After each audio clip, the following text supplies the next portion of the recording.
Ce jour dédié pour la guérison rapide et complète de Elinatan Shalom Bel Miriam et l'élévation spirituelle de toute leur famille. Amen. Amen.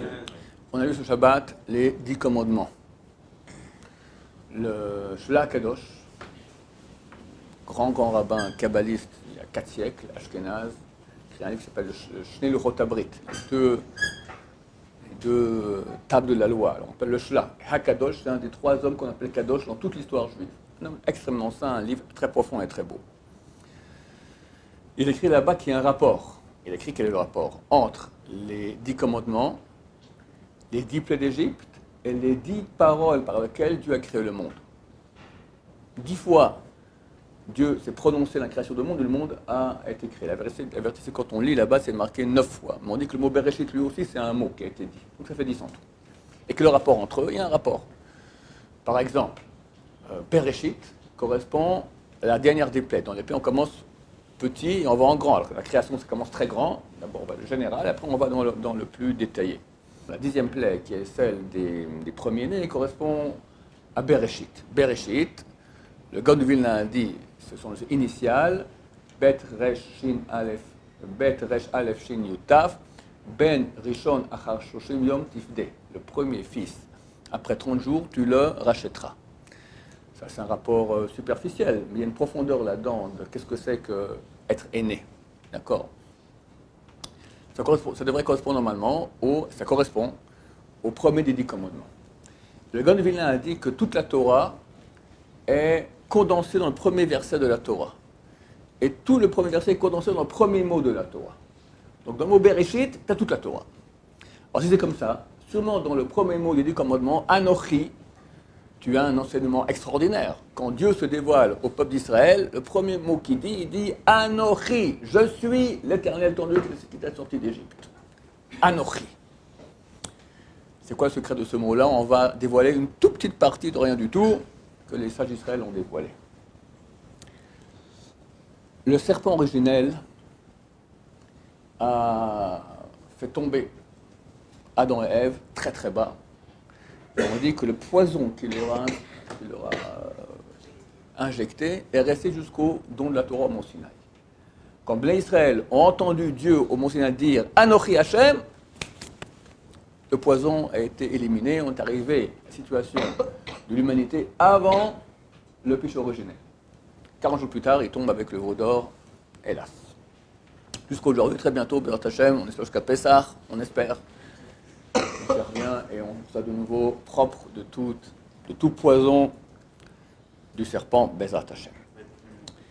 Le serpent vient voir Ève, puis après Ève va tenter avec Adam avec le même argument et lui dit quoi? Mange de ce fruit. Qu'est-ce que j'y gagne? Vitem kelokim yodet tovara. Vous serez comme des dieux connaissants.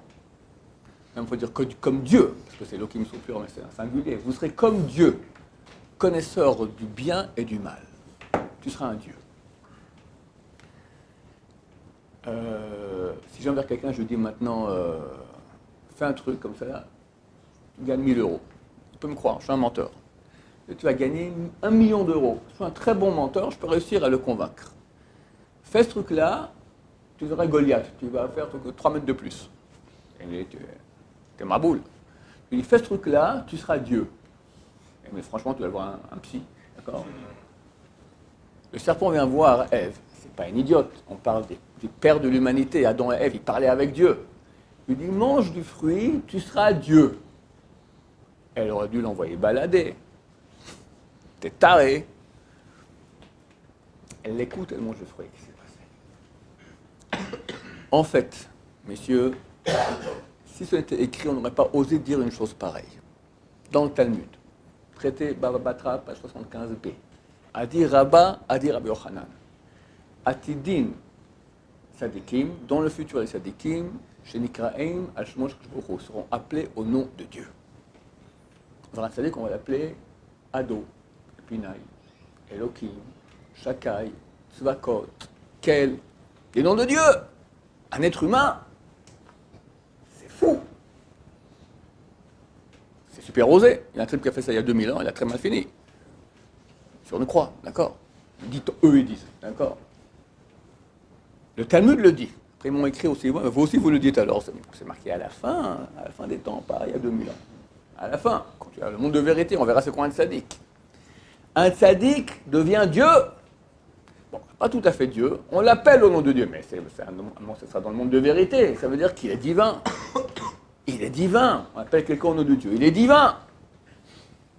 Donc, quand le serpent vient tenter Adam et Ève, il ne raconte pas des histoires, il dit la vérité, vu que c'est marqué que c'est possible que ça sera ainsi.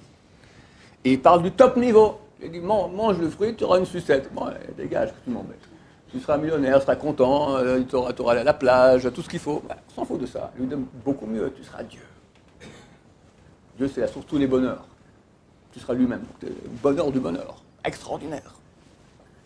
Elle l'a cru parce que c'était possible. Un menteur, un mauvais menteur, on ne sait pas ce qu'il dit, ce qui est vrai. Mais quand il est un vrai bon menteur, il dit un message super vrai. Super vrai. Le plus grand des menteurs de toute l'histoire, le premier qui a menti avec tellement de réussite, c'est le serpent. C'est le maître de tous les menteurs. Donc il a dit un message qui est censé être super vrai. Tu peux être Dieu. Alors pourquoi c'est faux? Parce que Dieu, il dit tu peux être Dieu. Et c'est comme ça qu'on fait. Comme je te dis, le Rovda ou le Shomra, voici le jardin d'Éden, tu dois le servir et le garder. Servir 248 mitzvot positives et le garder 365 ordonnances négatives. Il faut bosser, mon cher ami. Il faut travailler. Bon, c'est bien de travailler au paradis. Il faut quand même travailler. Il y a un boulot à faire. Le serpent, le mensonge, il nous propose tous les kiffs, les plus grands, que la vérité, que seule la vérité peut nous donner. Il dit, écoute, pourquoi tu bosses dur? Moi, je te donne comme ça, en un instant. Vas-y, tu vas kiffer tout de suite. Et c'est vrai. La vérité, il faut investir. Au bout d'un moment, tu auras le vrai kiff. Le mensonge, il dit, vas-y, chez moi, c'est sur place, cash, je paye cash. Il ne faut pas attendre. Puis tu auras un plaisir, c'est vrai. Mais vu que c'est un menteur, c'est un flop. C'est un plaisir qui est court, qui n'a rien à voir avec l'ampleur du plaisir de la vérité. Et après, il y a des factures amères, mauvaises, de l'amertume, de la déprime, de la tristesse, de la bagarre, rien, destruction totale. T'écoutes le mal, t'écoutes le mensonge. Qu'est-ce qui s'est passé quand Dieu a dit à Anochi?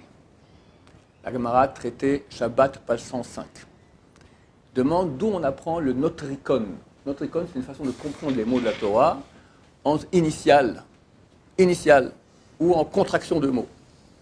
Elle donne un exemple. Elle dit Anochi signifie Anna, c'est 4 lettres. Aleph, Nun, Kaf, Yud. Aleph, c'est Anna, c'est je. Nun, Nafshi, mon âme. Kaf, Ktavit, j'ai écrit. Yud, Yehavit, j'ai donné. Le mot Anochi nous dévoile les sages du Talmud, signifie Dieu a dit mon âme, j'ai écrit et donné. J'écris, c'est la Torah, et je te donne maintenant mon âme. Ça veut dire, tu vas pratiquer ma Torah, tu vas l'étudier, tu me reçois moi.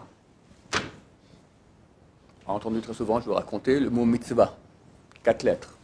C'est dans votre sens à vous, même, sadik, vav, he. Les 2 dernières lettres sont les 2 dernières lettres du nom de Dieu, le nom ineffable, yud, ke, vav, ke.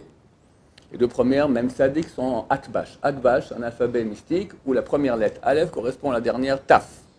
Deuxième bête correspond à Shin, l'avant-dernière. Gimel, Resh, Dalet, Kouf, etc. Les lettres même tzadik correspondent à Yud et puis Hei. Quand tu fais une mitzvah, tu crées une réalité de Yud et puis Hei et puis Vav et puis Hei, le nom ineffable, celui qui était, est et sera, infini, Dieu. Tu fais une mitzvah, tu reçois Dieu en toi. Petite mitzvah, un peu. Grande mitzvah, beaucoup. Beaucoup de mitzvahs tu fais, tu auras beaucoup de Dieu. À la fin, tu deviens un Dieu. Et on t'appelle Yudke Vavke. Le tzaddik, on l'appelle Yudke Vavke. C'est ça qui s'est passé au Mont Sinaï. À ce moment, le mensonge du serpent, vous serez des dieux, s'est réalisé dans le vrai. Voici la bonne méthode. Anochi, tu vas m'écouter maintenant, tu vas faire ma Torah. Tu deviendras des dieux. Alors, mais ici, on a un programme extraordinaire. Le Zohar Kadosh, il dit, Man de Avid fait, celui qui fait plus, Yahavelei Tfei, on lui donne plus. En fonction de l'effort que tu fournis en mitzvot, tu reçois des parties d'âme. On sait bien qu'on a des parties d'âme. Nefesh, Ruach, Neshama, Chayechida. Chacune est subdivisée en 5, qui est encore subdivisée en 5, etc. Quand tu pries le matin, tu reçois des parties d'âme. Quand tu fais une mitzvah encore, tu reçois d'autres parties d'âme. Tu dis la Torah, énorme. Tu as l'occasion de faire une avéra, tu te retiens, encore une partie d'âme. Tu peux monter, monter, monter, monter, monter. C'est marqué qu'au bout d'un moment, tu arrives, tu as épuisé tout ton potentiel. Tu es arrivé au top de ton âme. Tu as un potentiel, tu as 100 degrés, tu es né avec 1, tu as bossé, tu as bossé, tu as bossé, tu arrives à 10. Bon, il y a encore 90, ouais, moi je suis fatigué. Bon, tu crèves, tu n'auras que 10 de ton 10. Quelqu'un, il a bossé de ton 100. Quelqu'un, il a bossé comme un dingue. Il bosse, il arrive au top niveau 100. Bon, mais il n'est pas encore mort, il a encore de la vie. Qu'est-ce qu'il fait? Il bosse. Alors qu'est-ce qu'on fait? On enlève les petites parties qu'il a, on lui donne d'autres parties de tzadikim déjà morts en plus. Il peut arriver jusqu'au niveau qui reçoit la neshama de Moshe Rabbeinu. Ce qu'on dit, Chazal, les sages d'Israël, chacun doit dire quand arriveront mes actions à celles de mes ancêtres, Avraham, Yitzhak et Yaakov. On peut recevoir des parties de leur âme. Bon, c'est un très haut niveau. Mais en tout cas, le principe, il est simple. Quand tu fais, tu reçois quoi? Les gens disent ça, quoi ça m'avance? Je vais manger cachère, sur la bracha avant tout le monde. Ça t'avance tous les jours. Tu reçois des parties d'âme supplémentaires. Sur les parties d'âme, t'es mieux. Tu deviens divin. Divin, donc tu as de la vie. La vie, c'est de la puissance, l'intensité de vie, du bonheur. Tu as la pêche, tu es content, tu es satisfait. Tu es aimé. Tu aimes Hachem. Tu aimes la Torah. Tu n'es pas attiré par le mal. Tu reçois encore plus, encore tu grandis. Comment ils font les tzadikim qui vont voir HaKodesh? Notre génération, le Rav Chaim Kanevski, Rabbi Levi Mouchassaray, beaucoup d'autres. Il y a beaucoup de gens qui vont voir HaKodesh. Ils voient ce que le commun des mortels ne voit pas. Ils se sont sanctifiés. On a Tanel Beliaou. Tanel Beliaou, il y avait un rabbin dans la Gemara, il s'appelait Rav Anan. On le voit de temps en temps. Lui, il parlait avec Eliyahu Hanavi. Il a écrit 2 livres, il a écrit. Une fois, il a fait un acte pas très bien, Eliyahu ne venait plus, il a jeûné plusieurs jours, il a dit, maintenant, je veux bien me revenir, mais tu vas être dans une boîte. Tu ne peux plus me voir. À cause du péché que tu as fait, tu ne peux plus me voir. D'accord? Il a écrit aussi un premier livre qui s'appelle Rabat, le grand après le Zouta, qui est écrit dans la boîte. En tout cas, on a les écrits de Eliyahu Hanavi. Là-bas, Eliyahu Hanavi dit, je conjure le ciel et la terre, que le Ruach HaKodesh, l'Esprit Saint, vient sur une personne en fonction des actions qu'il fait. Quelqu'un qui fait, il reçoit. Il fait plus, il reçoit plus.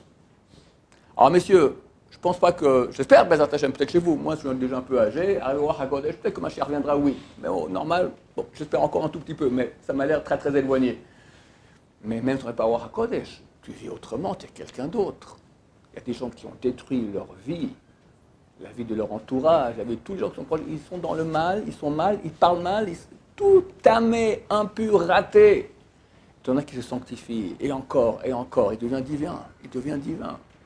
Alors, sur Terre, ici, on ne voit pas grand-chose, mais bientôt, au Olam Haba, il rayonne. C'est marqué que, comme un chat, celui qui se retient dans les bagarres de répondre, d'accord, c'est marqué qu'il sera dans le futur comme le soleil quand il se lève le matin. Tu peux regarder le soleil, tu es aveuglé. Moi, aujourd'hui, maintenant, quand j'arrive à la yeshiva, je passe en voiture, à un moment, il y a une montée comme ça, juste en face, tu as le soleil. Chaque fois, on fait écraser quelqu'un, d'accord? Tu es complètement aveuglé.